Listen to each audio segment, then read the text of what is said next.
So here's the switch, the kinetic switch, and if I just do that, look at that.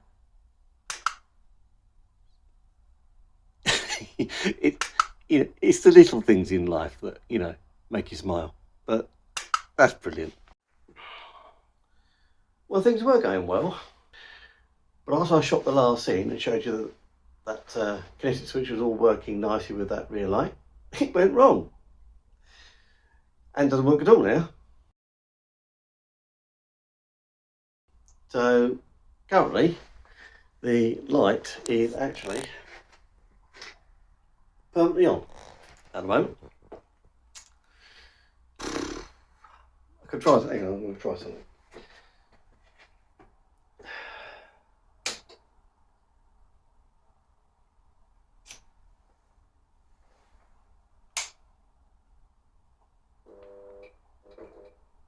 Right. Let's turn that on just for a minute. Okay, so the main light is still working and the back light has now gone off. At least that's something anyway. I didn't want that permanently on. So I've got to send that switch back, and that new one isn't going to arrive till tomorrow. Waited an hour setting all that lot up and got nowhere apart from put the light up.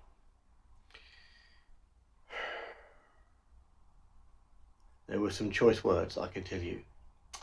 Anyway, let's forget about that. Let's move on. Right, so I'm going to do the sockets next. I think, as you can see there, over there.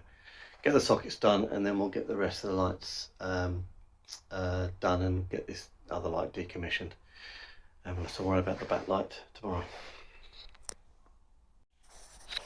Right, sockets. So as you can see, that's all in there. Took a little while. It wasn't as bad as I think it was. So we've now got the, if I focus that, there we go. So we've now got the 20 in. And what you can probably see there, just kind of look at there are 3 line cables going to the top of that MCB, and I'll tell you why in a sec. The neutral's up in there and the earth is over there. In order to get behind there, I'd have had to have taken all that lot out, so I've tried to make it as neat as I can by adding that in. What I've done here is I couldn't do what I wanted to do, which was just run one cable down here and then into there. I could not get those cables out from behind there. I think what's happened is that the earth has been twisted together and I can't untwist it. The only way to do it would be to take everything off and just to get those out. We're talking a day's work to do that, and I'm not doing that. So what I've done is we've converted that to a radial. That was a ring, so I've taken out the link. So we've got one leg of a radial going in there, another leg of a radial going to the top one, and then the other radial going on there. So it's basically a T-junction, but I've done it in the MCB, which is perfectly fine. It's not against the regs to do that. Not the way I'd like to have done it, but I'd have spent all day trying to sort that mess out, and I'm not doing that. It's not worth it not to do if you can do it another way. So we're going to get those back on the wall, and then we're going to run some tests, and then we'll get back to do the lights.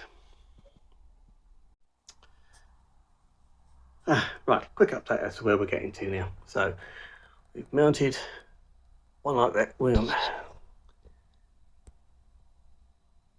So we've mounted one light there, one light there, and as you can see we've run a 1.5 cable across between those 2 beams, around there, along here, up here, and into that light there. Come on, focus, there you go. So that's all in there like that. Enough slack because the actual light, where the light is actually going to go, is there and there. So there's plenty of slack on these cables, so I'm just going to cut it at the end of here and then push it all back up into there. So like I say, when the real lights come and the boarding is done, there'll be plenty of slack. So that's all done. Now, to get the power feed, or to get the cable to the next light, we're going to decommission this one by cutting the lighter of the 2 grey cables. That will then pull back and pull into here. So I'll do that, and then we'll rearrange the other cable down the other end. Now, it's going to be a bit neater doing this for doing pendant lights, because the switching has already been done by the quick wire at the far end. So this is just simply just looping power feed between lights. It's a lot simpler than normally hooking up pendant lights in a room. These quick wires are great for saving time like that and making wiring easier. Right, better get on. Came up with an interesting issue just now. I've always used the quick wires to wire downlights, not pendant lights in a normal, loop to loop to loop arrangement. When I tried to wire these lights up in the way I'm always used to with pendant lights, it didn't work. And it didn't work because the quick wire junction boxes are wired slightly differently to make things easy for you, kinda. Now that I've worked this out, with pendant lights, there's a little bit extra you've got to do. So I'm going to put two diagrams up. This diagram is how you would normally wire up two pendant lights to a single switch. Okay, so I think most people know how to do that. However, this is how the inside of a quick wire is wired. And I'll put it up, and you can see that how it's wired down to the switch, and then it's fed off to the light. Can you see the difference? The difference is that the inside of the junction box is wired so that the switch line and everything is actually so that the line coming out is actually how you would expect it to be. Line is brown, neutral is blue, and so on. So you've sleeved as normal down in the switch, but it's switched around inside the junction box in simplistic terms. But what that means is when you get to the pendant lights you're putting in, when you get more than one, you've actually got to do a bit of jumpering, and I'll show you what I mean. So here is a light, and let's just focus that in. There we go. Normal pendant light. Now what you would normally do, so the light grey one, this one, what you'd normally do is the switch line, which would normally be blue, sleeve brown, would head into here.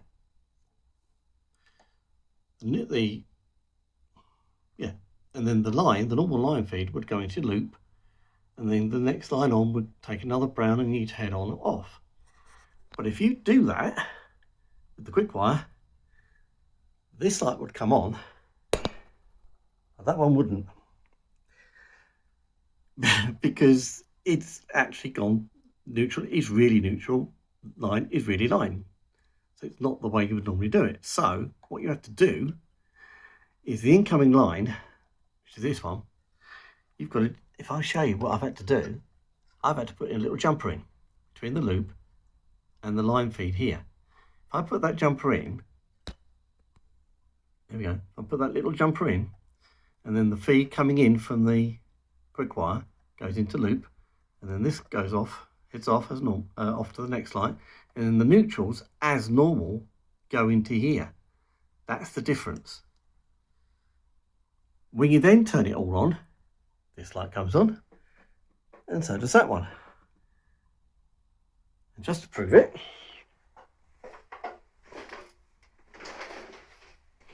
come back to the board, focus, turn the switch on, and turn the power on. If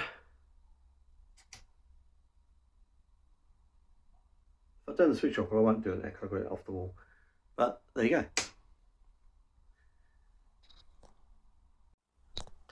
So there you are. I didn't know you had to do. I didn't know that. I should have, probably. Should have realised that. However, there you go. So if you're using the quick wire, the standard pendant lights with the loop in the middle, the usual stuff, and you're trying to do that, just bear in mind when you do it and you're putting it in, you'll probably find the lights no longer work. Well, you'll find the first one will work and nothing else will. And that's why. Because the cable has been turned back into a normal cable within the quick-wire box. So it's not the way you'd expect it to be, getting to the first light. So the only way around it is to do what I've done there. Put a little jumper in. Once you've done that, it'll all come back to life. I didn't know that. So there you go. I don't think there's another way of doing it. It's a nice, neat and tidy way of doing it, but you just got to remember to do it. Otherwise you'll find that you turn the switch on, you'll have one light come on and nothing else. So within a room, if a room's got more than one light, more than one pendant light. So just bear that in mind, and I'll remember that in future. So there you go. Right, I'm going to put the third light. Oh God, I'll fall over. Put the third light in there. So what I've got to do is disconnect the lighter grey cable from the box over there. Disconnect that, pull it back, and that will be the feed that will end up looping to the other two lights on the other side of the room. Run a new piece of cable from there through up here. I'll mount the light on this beam, and then that'll be the first light in this section. So what I've got to do, as I've just mentioned, I mustn't forget to take the loop, the jumper out of there and put it in the first light. It only has to be in the first light, and then it all works after that. So I must remember to take that jumper out of there and put it in this one, and then I've got to make sure that I've wired that one. So I'll make sure I've wired that one correctly, as it would be that one. Yes. So I'm right. So if you did a quick wire in a room with multiple pendants, the only light you've got to change is the very first light. All the other lights you can leave alone. Yeah, that's right. There we go. Right. Okay.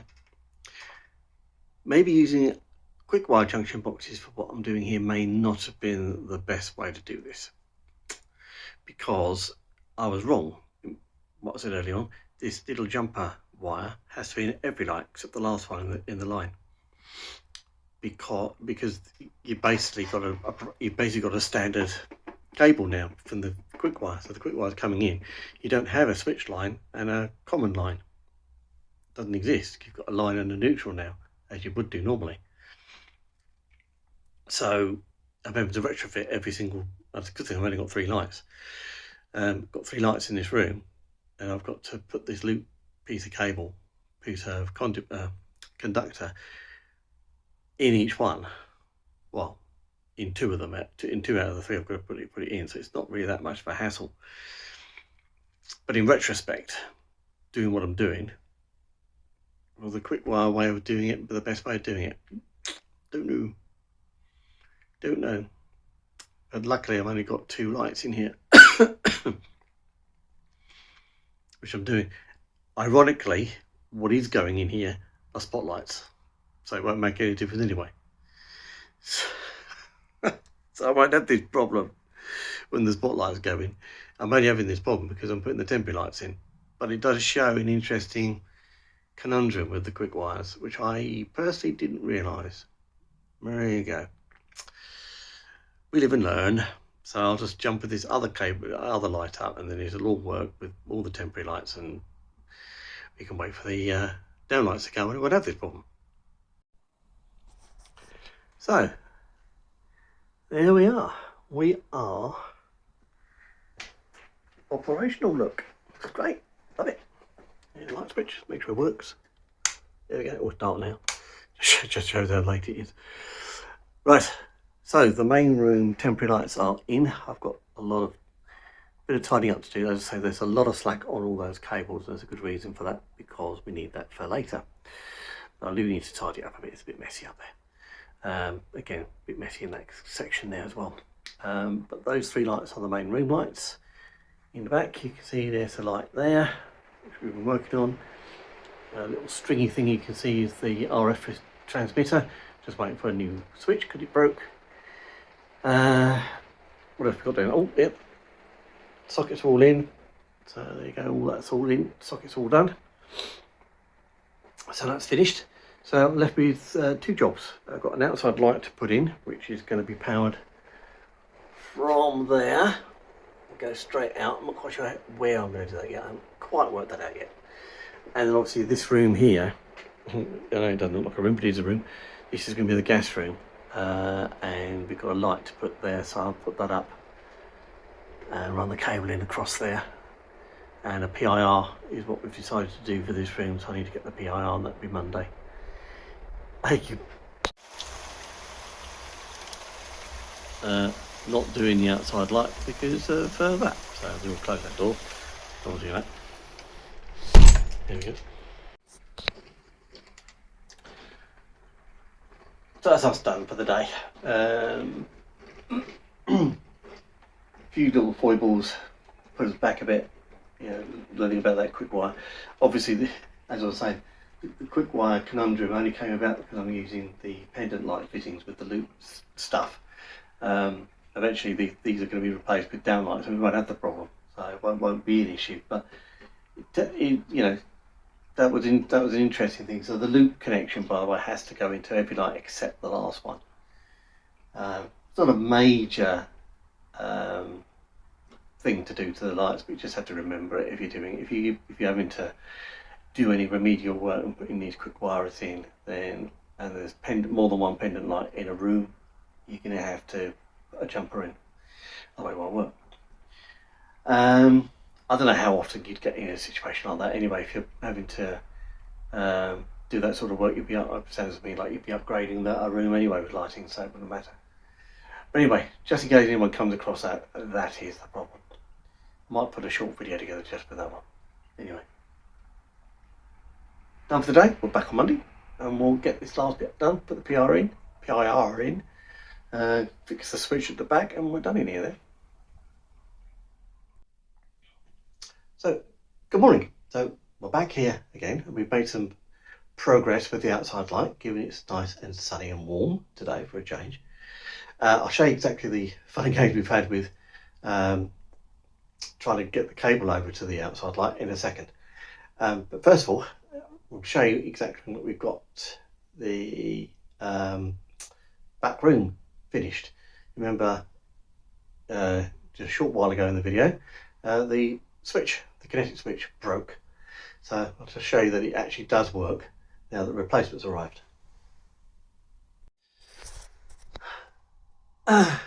So I said kinetic, it's not kinetics, it's NJ. I've got to get the manufacturer right. So as you see, we've got to get the cabling right, but like I said before, these are only temporary lights that have gone up. So they're still planning on a ceiling going in. That middle light is going to come out. I might, if I get time, I'll get it out today, but the client said they might do it. So there's the RF transmitter box. It's already all paired. I'll just come over here, and here is the switch. Now I've decided, because this is so uneven, this brickwork, what I've done is I've mounted it to a back box, and they're able to be mounted back on a back box or directly to the wall, or they can be stuck to the wall. I chose to do it this way. Anyway, so I'll just flick it down, and as you can see, nice and works. There we go. So that's all working. So well, the only room we're left with is the gas room, which is that one. Now the PIR's just arrived, so I'm going to go and get that in a minute, and we'll get that bit finished. But while we're waiting, I'll show you what we've got done. So as you can see, nice sunny day. So what the client wants is that solar powered light is going. So that's going to come off, and the new light that's been delivered on Friday afternoon, that is what's going there. So we've got to get the power from here across the porch. Now, the fun and games we've had is you'd think, well, it'd be dead easy to just come off that through there. Yeah. However, not quite as straightforward as that, as I'm just about to show you.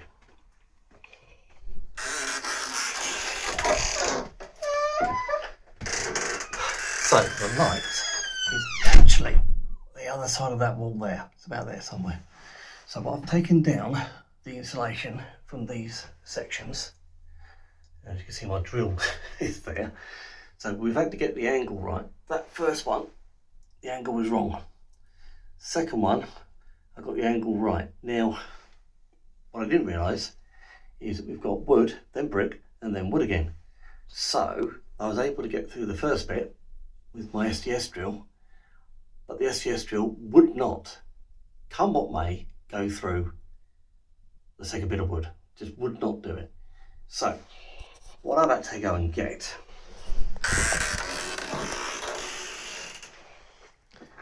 is one of these. That is a 400mm wood bit. That's a 12mm. There's a 10mm sitting in there at the moment. And I'll just show you that. Oh God, this ladder. There we go. Right, I'll come up the ladder. So I'll just put my torch on. There we go. You can just about pick it out. There we go. So I've come through. I might have to use the 12mm to widen that hole up a bit. I'm not sure. But anyway, so we've come through there. Maybe a little bit high. Could have done with it being a little bit lower. But we've come through there. So what we'll do is we'll put a 1.5mm through there, and then probably what we'll do, because all this is being boarded up,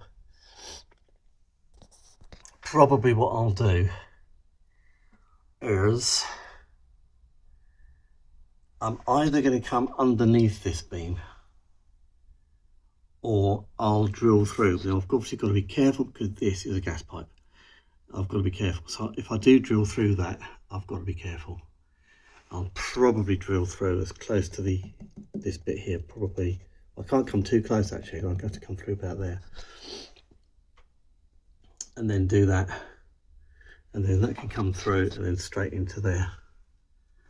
And then hopefully I can drill through all those beams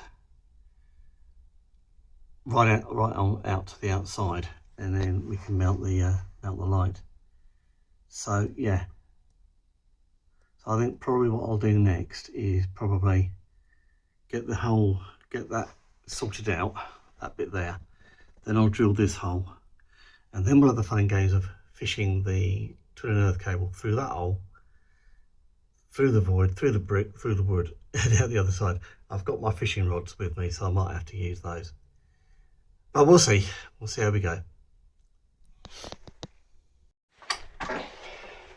Right, well, would you believe it? Yep.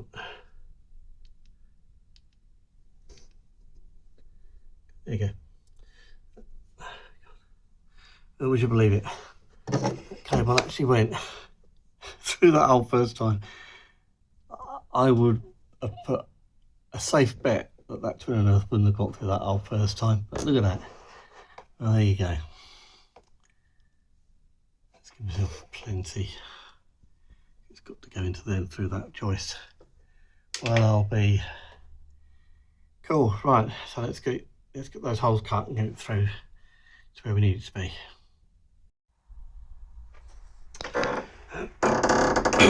Right. So, okay, so we've got all that. Right, so we've got all the insulation back up. The only one we haven't done is up around the corner. But as you can see, that's where the cable goes. We managed to get it outside. And that's where it's come out, that's where we're doing. Yeah, there's two screws that are there, are actually for the old light, and they actually match almost exactly where the new back plate is going. That's the new back plate.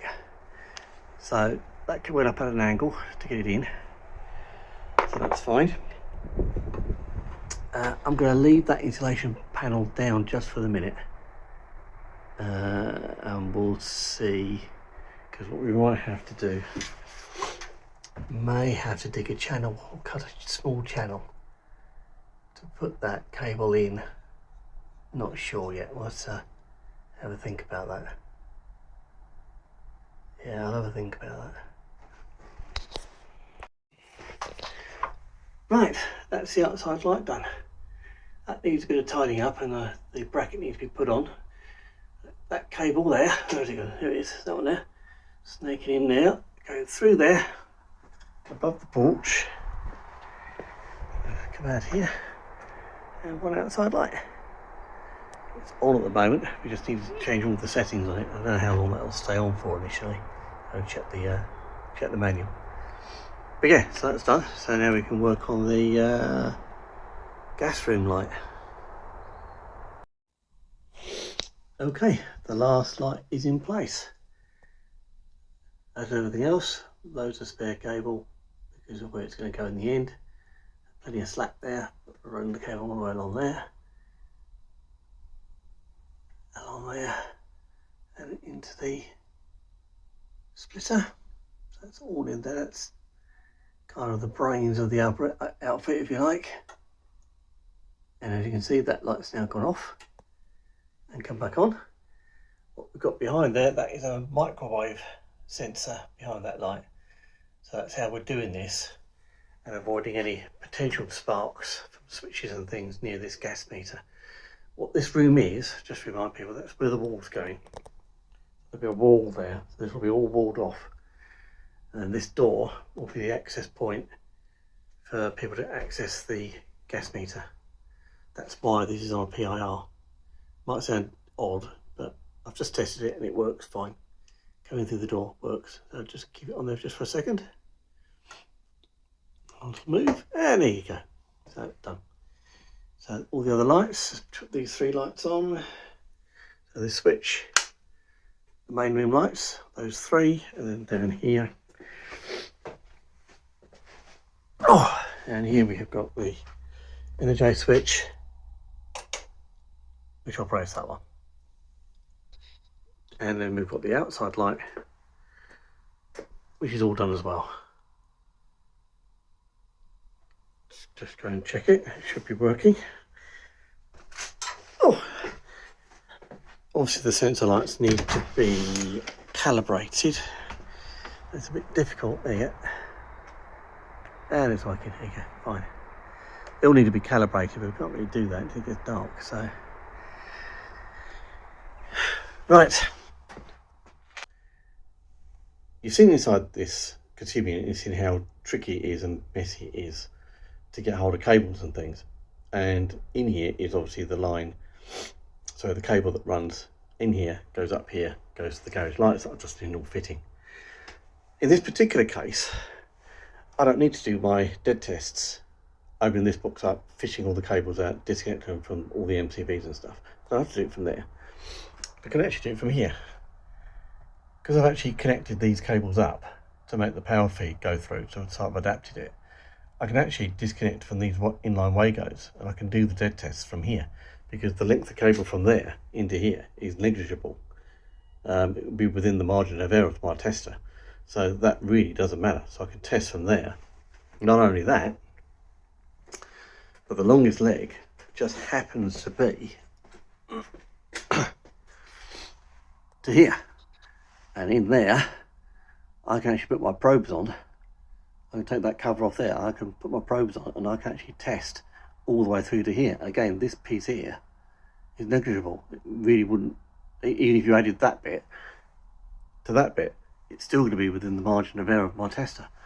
So in this case, I've been really lucky on my dead tests, because a lot of times when you're doing dead tests and stuff, especially with lights, it's not easy to do, as you've seen in my previous videos. But in this case, I've been able to do it. And also, and this is perfectly valid, on the sockets, because this is part of the radial and I can access it here easily. I can actually do my dead tests, my continuity tests, from that socket to that socket without having to open the board up. So the new garage socket's continuity 0.15. So just in this case, I've been lucky. I can do these tests without having to open up the consumer unit. It wouldn't be the case in all properties and things. It's just so happens that's how I've designed it and how I've built it in here. That I actually don't need to actually interrupt the client and turn all the power off. What I have had to do, obviously, as you can see, I've had to isolate all this on the RCD, because almost certainly if I'd have jumped that there to there with the RCD on, it would have thought, oh, hello, and probably tripped the RCD in the process. So yeah, I've got to turn off that end, but that doesn't matter, because that all those bits on that end are really just lights and things. So we can live without lights for a few minutes while I'm doing my testing. All this is all sockets in the house and things. So yeah, just by chance, the way this house has been wired, I've been able to do this way. Makes things a lot easier. So if you do come across this kind of thing, just keep a lookout around and near the consumer unit to see if you can do your continuity tests and stuff without having to open up the board. You might be lucky in some cases, especially if you've got arrangements like this where I've got a light switch there, which I've been able to change, and obviously I've got sockets there which I can change. Yeah, I've been lucky in doing that in that. So, but like I say, wouldn't happen in all cases. Right, so the lights came out as 0.25. Okay, so let's just put these on. This is the RCD test. All fine. I'm going to check, but I believe that RCD is an AC, not an A. So it's only I need to do the AC testing. For that, no problem there, so that's fine. Okay, just the RCD test. Comes up so 26, 51, 29, 18. Yeah, that's fine. Okay, little demonstration. Don't forget that this is going to be all 3 rooms. The gas room light just went off. So this is going to be all 3 rooms. So right now we've got the right. It's a microwave sensor down there, and if I move, it sets it off. So right, hang on. Let's get right. So right now we've got the 3 lights. They are the ones in the main room, with the back room light currently off. We now have the back room light on. If I move a little bit, there you go. That's the gas room light. Now, this bit here will be boxed off, so the only way into that room will be there. So that light will only come on when someone opens that door. That's the idea. And obviously, there's got to be a wall right across here, so this one will only light up in this room, and then the 3 middle ones there. And then obviously we've got the new socket in there. The fridge freezer, which is sitting here, is moving across, so it's going to sit between there and there. Yeah, so I'm pleased with all that. That's all done. Obviously, like I say, the cables have got a little bit of slack on them, because the final lights, when they arrive, won't be in those positions, and obviously the client's considering a ceiling going in, and then there'll be downlights in those 3 positions. The positioning of the lights is correct, so there'll be downlights in those 3 positions. Possibly a downlight or a batten light in this section, and that's going to be a downlight in that section there with the PIR. So they're all in the right places. It's just they're not the right lights. When the full ceiling goes in, or when I get told that the full ceiling is going in, I'll come back, and then we'll get all these in the right places, and the job's finished, done. But that'll be a while. I think I'm not quite sure. That'll be probably in a couple of months before that part of this job will be done. There's a lot. Obviously, there's a lot to be done in here. The walls have got to go in, and the partition walls have got to go in, and other bits and pieces before that happens. So, but at least the electrics are done. They're in. You could call it first fix if you like. It's not quite first fix, but you know, it's close. And then we'll go from there. So my job is done for the time being. We've got a couple of other jobs to do. We've got some spotlights to do at the back of the house, and we've got a residual current problem with some of the LEDs elsewhere in the house. I'm going to have a think about how to solve that. I know you can do it with capacitors and things, but I just want to have a think about how to do it properly. And we're done. And obviously we've got the outside light as well. So that's all done as well. And I've recalibrated that so it comes on in the evening now. Yeah, so Okay, all done on this job. See you on the next one.